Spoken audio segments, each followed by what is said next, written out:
भारत एक चमकती हुई मर्सिडीज कार है, जो उन्होंने कहा इमेजिन करें कि जो हाईवे पे फरारी की तरह फराटे भरती हुई चमकती हुई जा रही हो और पाकिस्तान एक कचरा ट्रक है। ये उनके लफ्ज़ है, मेरे नहीं। उन्होंने कहा डंप ट्रक है। उन्होंने कहा कि पाकिस्तान एक कचरा ट्रक है और वो उस फैंसी कार को हिट करे तो नुकसान किसका होगा। उन्होंने कहा हम तो पहले ही कचरा हैं, हम मर्सिडीज कार को भी कचरा बना। शायद वो अंदाज़ा नहीं कर रहा आसिम मुनीर कि अगर डंप ट्रक ने उसको टक्कर मारने की कोशिश की तो वो अच्छी कार है, वो शायद उसकी बेहुदा टक्कर से बच के निकल जाएगी और ट्रक जो है वो खड्डे में खुद ही गिर जाए। ट्रम्प ट्रक और डंप ट्रक में अब कोई फ़र्क नहीं रहा। अब जो वो डंप ट्रक की बात कर रहा है तो वो ये कह रहा है कि डंप ट्रक जो है वो अगर इस खूबसूरत मर्सिडीज़ को जो फरारी की तरह फराटे भरती हुई जा रही हो, चमकती हुई, उसको अगर टकराए तो कोई ज़रूरी है कि फरारी की तरह फराटे भरती हुई कार इसके डंप ट्रक की जद में आएगी। इसका डंप ट्रक जो सच बोल रहा है अपने बारे में वो खुद ही खड्डे में गिर जाएगा। खैर ये तो अपनी जगह। फिर वो जब बात करता है वो कहता है कि the first nuclear threats to known to have been ever delivered from the soil of the United States against a third country. वो कहता है we are a nuclear nation, if we think we are going down we will take half the world down with अस।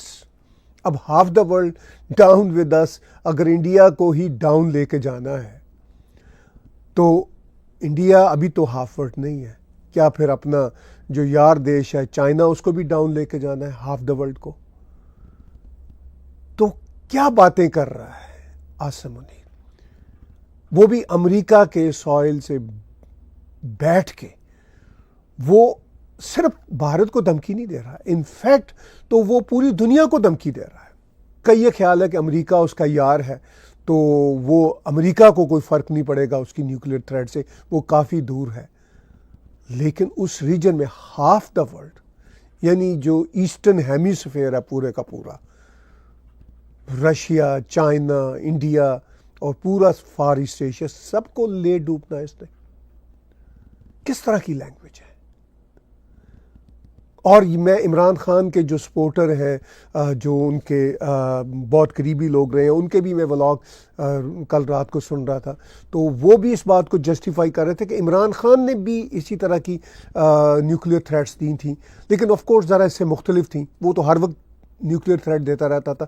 पाकिस्तान का तो हर जर्नैल और हर politician nuclear threat देता रहता है। वो शेख रशीद ने कहा था कि हमारे पास तो पाव पाव भर के एटम बम है जो बहुत प्रिसाइजली अटैक करेंगे। तो ये किस तरह का देश है। और इमरान खान को भी बिल्कुल जस्टिफाई नहीं किया जा सकता। उसके लोग भी अब परेशान है कि किस तरह आसिम मुनीर की गुड्डी इस वक्त अमेरिका में चढ़ रही है, जिसकी वजह से उनके लीडर का रिलीज़ होना मुश्किल है। उनके जो हामी हैं उन्होंने इसके ख़िलाफ़ प्रोटेस्ट भी किए, उनका भी मैं एक अलग से व्लॉग लाऊंगा। लेकिन वो भी तो सिर्फ पावर में आना चाहते हैं। खैर मुझे उनको डिस्कस करना यहाँ पे मकसद नहीं है। मैं यहाँ पे एक सिर्फ एंगल ये ले रहा हूँ कि पाकिस्तानी किसी भी साइड के हों, मैं प्रोग्रेसिव पाकिस्तानियों को देख रहा हूँ, हमारे पुराने लिबरल जो दोस्त हैं, मैं तो अब पुराने दोस्त ही उनको कहूँगा, वो भी अपना दिमाग खो चुके हुए हैं। कोई अक्ल की बात नहीं है। मैं किस किस का नाम, हमारे टेलीविज़न पे आते रहे, मेरे पर्सनल मिलने वाले सॉर्ट ऑफ फ्रेंड्स, किसी से बात करने को जी नहीं चाहता मेरा। इतने नलायक कौम है। ये मेरा अपना ही शायद डिल्यूजन था कि ख्याल था कि ये लोग कुछ अक्ल की बात करने वाले, लेकिन with the passage of time ये यही साबित हुआ कि जितना ये डंप ट्रक बना हुआ देश है, इसमें सबका कंट्रीब्यूशन है, इन सब का कंट्रीब्यूशन है। चाहे ये लिबरल प्रोग्रेसिव्स हो, चाहे ये राइट लेफ्ट की फोर्सेस हो पाकिस्तान की, बड़े से बड़ा आप नाम, मैं नाम नहीं लेना चाहता, अब जाहिर है पुराने दोस्तों को क्या हम कहें, हम में तो, हमारी आंख में तो शर्म आया। ये कोई एक नाम भी नहीं बचा, मैं आपको ईमानदारी से बताता हूं। Not a single name left out. इतनी ये अफसोसनाक कौम है और ये सारे के सारे कंट्रीब्यूटर हैं पाकिस्तान को डम ट्रक बनाने के सिलसिले में। अब ये आसिम मुनीर के डम ट्रक के कमेंट पे ये कह रहे हैं कि आसिम मुनीर ने हमारे देश को डम ट्रक साबित किया, how dare, but you are also responsible, all of you, जो अमेरिका, कनाडा, यूरोप, पाकिस्तान में बैठे हुए बड़े बड़े नामी गिरामी,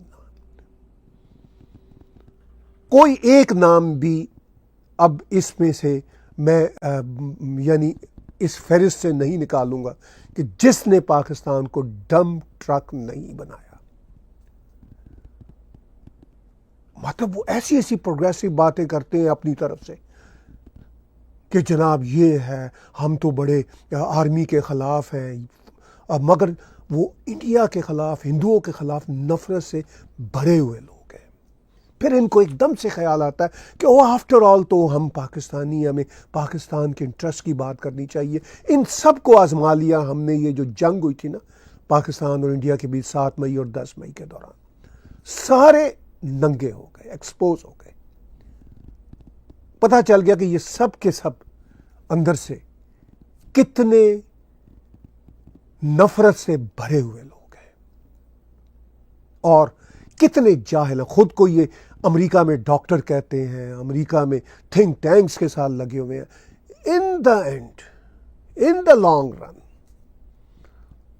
ये पाकिस्तान को उसी तरफ लेके जा रहे हैं जिस तरफ जर्नैल लेके गए, और इनमें से किसी को कोई एहसास नहीं है। सब इनकी आपस की पावर गेम है, आपस की इनकी शोबाजियां हैं।